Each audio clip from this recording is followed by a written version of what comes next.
You are listening to the Love and Money podcast, and today I have a very special guest, Rasheid. Thank you for being on the show. Hey, thanks for having me.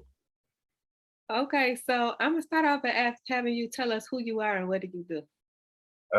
Well, I'm Rasheed Lattimore. I'm also known as Akeem Rahim. I'm a graffiti artist here in the Bay Area in California, and yeah, I do art on canvas.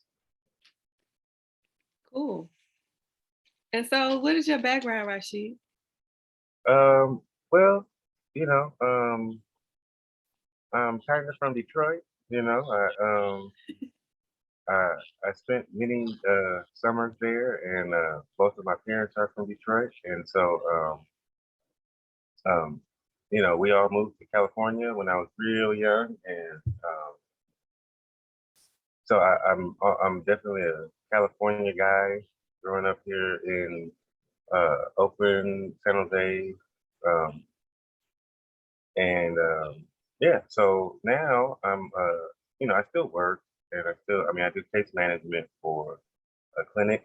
Um, and I help people get like resources that they need, um, that they can't get themselves. So I mean, it's pretty fulfilling. But my passion has always been art.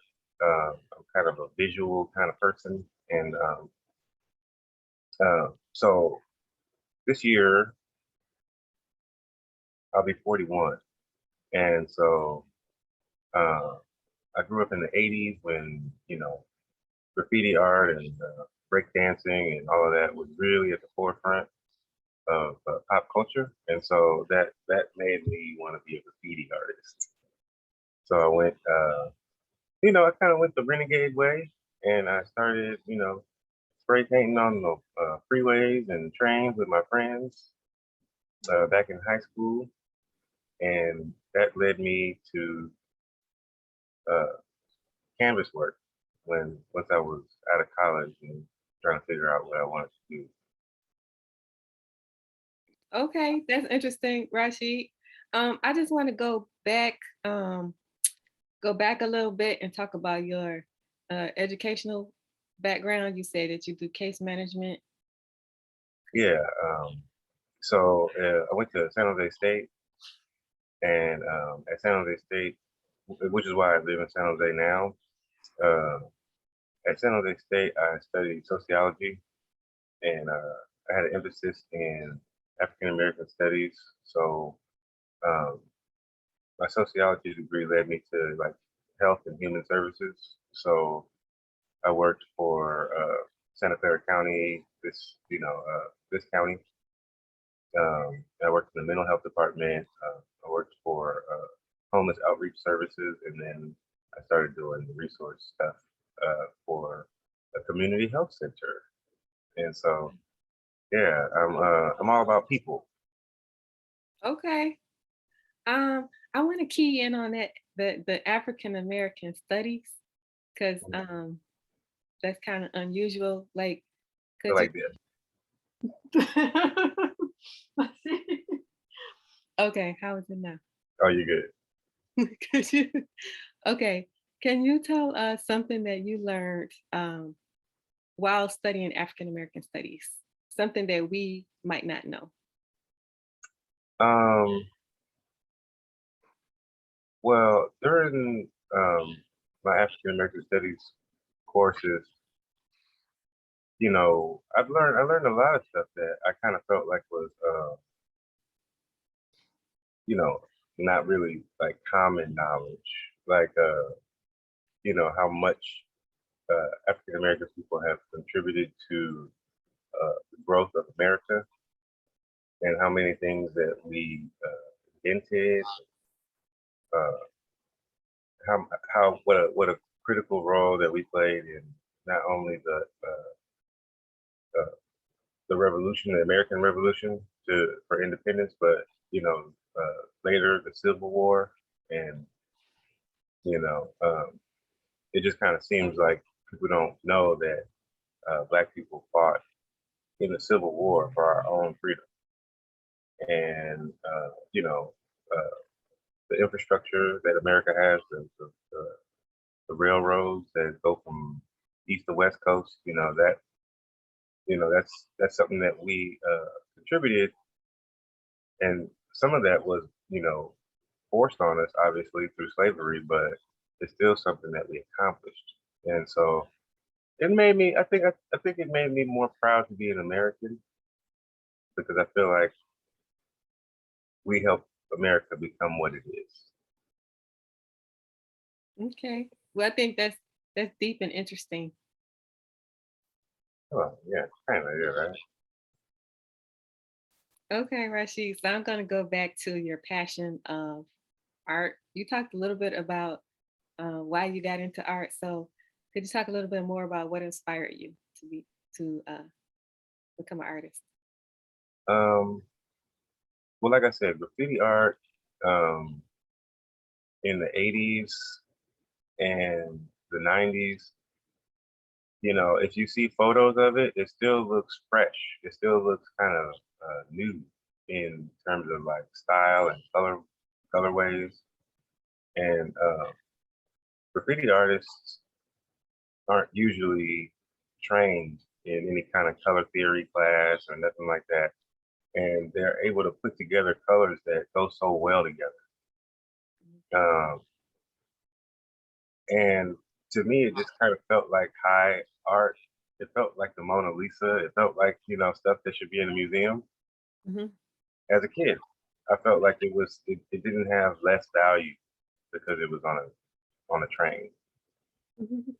And so um, that just had me, I just wanted to be one of the people that if the train went by and you saw my name on it, it made me feel like, I left a mark, like I'm here. And as a grown up, I learned that kind of feels like a natural human instinct, from like all the way back to cave drawings to the hieroglyphics, to like mankind just wants to leave his mark on the world. And Okay. I got that. I still got that in me somehow. I just want to, I want to leave a mark. Okay. Well, that makes sense. That reminds me of when I was a child and I would color on the walls, and my mother would ask me, "What are you doing?" Right? Yeah, kids love drawing the wall. It's kind of natural. Okay, Rashid. I want to go over to talking about NFTs. Can you tell us what are NFTs? Um, so NFT stands for non-fungible token, and the NFT is a one-of-a-kind digital um, commodity. So, like, if a person made a song or had a photograph, or if they had some artwork like me, they could they could sell it as an NFT by uh, creating um, creating creating an NFT out of it. And how you do that is you go to like a site like OpenC. That's the biggest one, and OpenC is OPENSEA. OpenC.com is it's like the Facebook of NFTs. Mm. And so you would like register and you could upload your NFT, whatever you want it to be, and you pay a minting fee. And so it charges you to create a blockchain contract. And a blockchain contract is the thing that makes an NFT not duplicate. Oh, Like you can't duplicate it. It makes it a one of a kind thing. okay. So it's a really abstract concept because you would think like, why would people pay money for a picture on the internet? Like, why would someone pay money for art that's not physical? It's like it's digital art. Hmm. Um, and it's because we have the metaverse happening, the digital world where people are living online and they want digital items in their digital life. So you would have, like Mhm. you could have a house in the metaverse, and you could have art in that house. Um, it's kind of like an online game, I guess. I don't believe in the metaverse in as like as an alternative to real life, Okay. but that's the market for NFTs. Those are the people who want to buy them. And then it became like stock trading. So people would buy an NFT just to sell it at a higher cost later.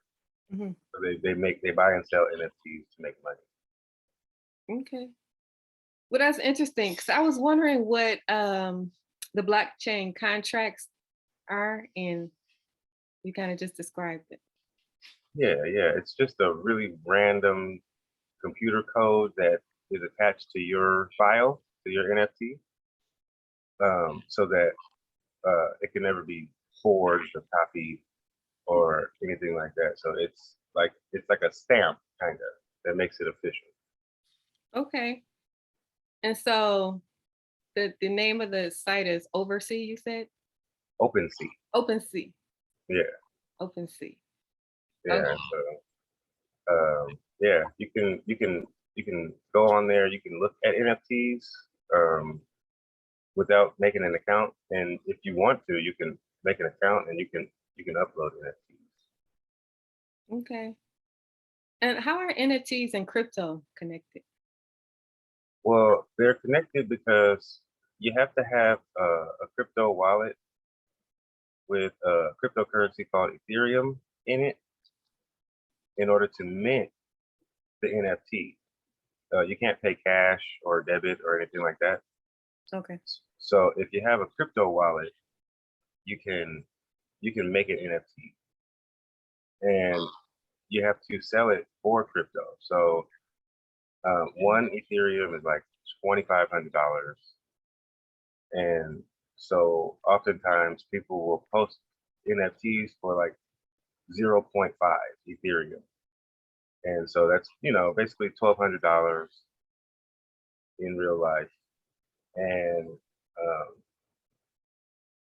and so you buying and selling NFTs with crypto. They're not. You can't really buy them any other way. Mm. So that's how they're linked. Okay, Rashid. That's interesting. So, you already kind of explained it, but how would an ordinary person that doesn't know anything about NFTs go buy NFT? Well, yeah, like we said, an ordinary person would first have to um, buy some Ethereum.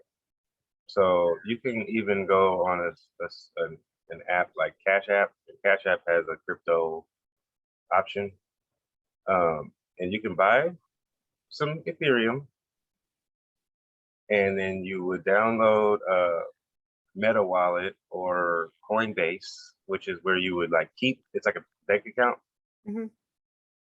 um, and when you have a Coinbase wallet, now you can go on OpenC and buy NFTs.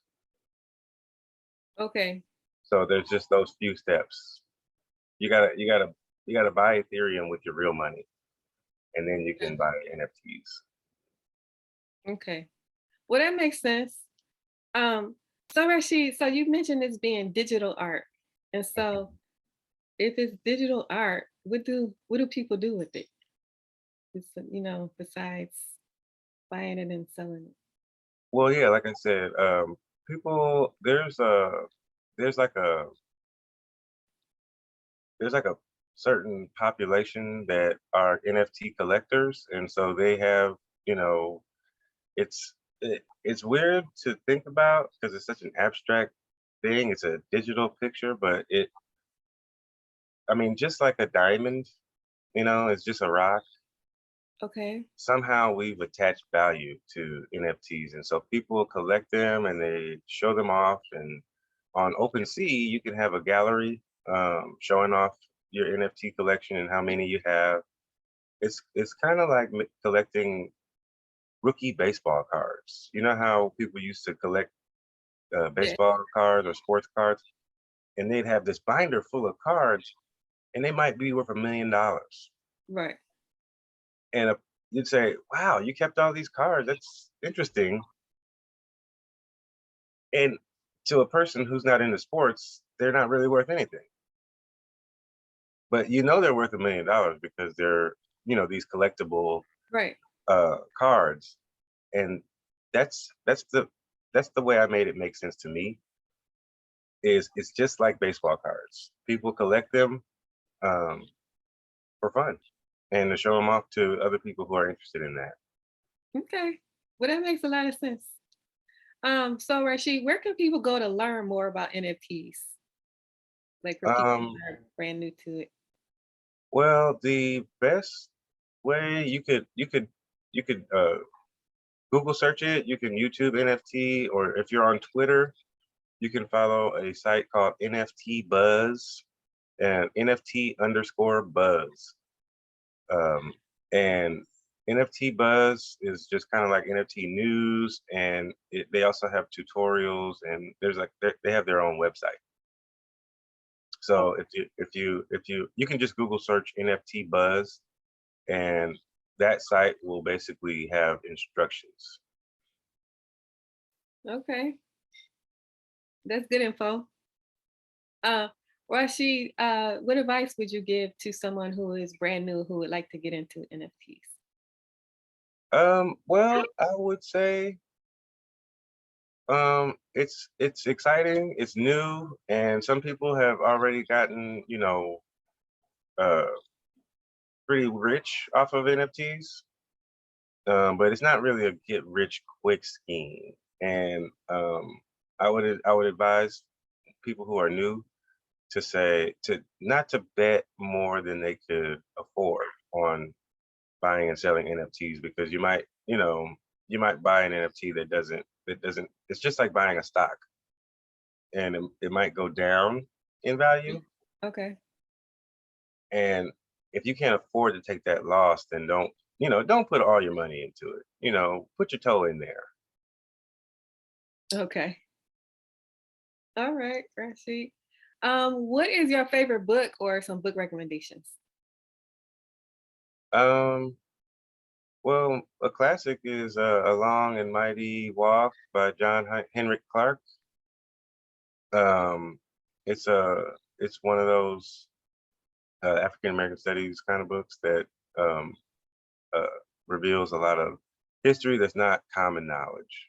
Um, um, and if you're on Instagram, you can follow Claire Mbuga, Claire.mbgua, Mbgua. Mbuga is her last name. But and Claire, Claire. Claire.Mbuga is a money manager who helps people uh, maintain and grow their wealth. So she has a couple of books that I can't remember the names of that you should probably check out too. Okay, I get it from you later. Okay.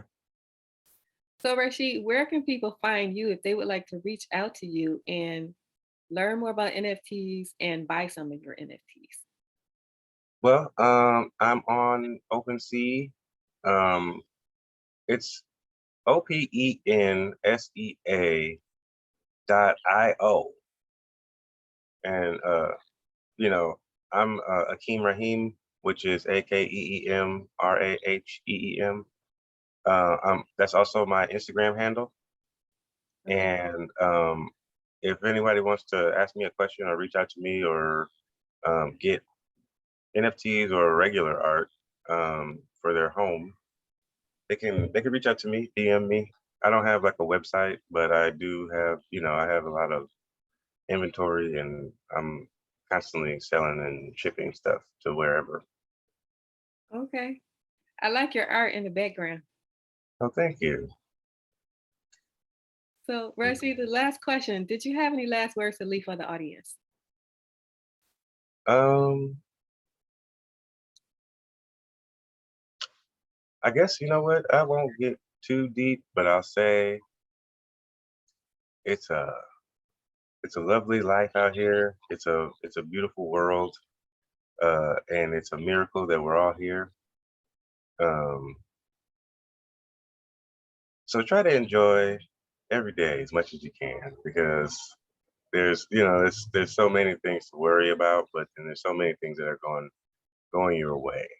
And if you're listening, that means you're alive, and that's a good thing.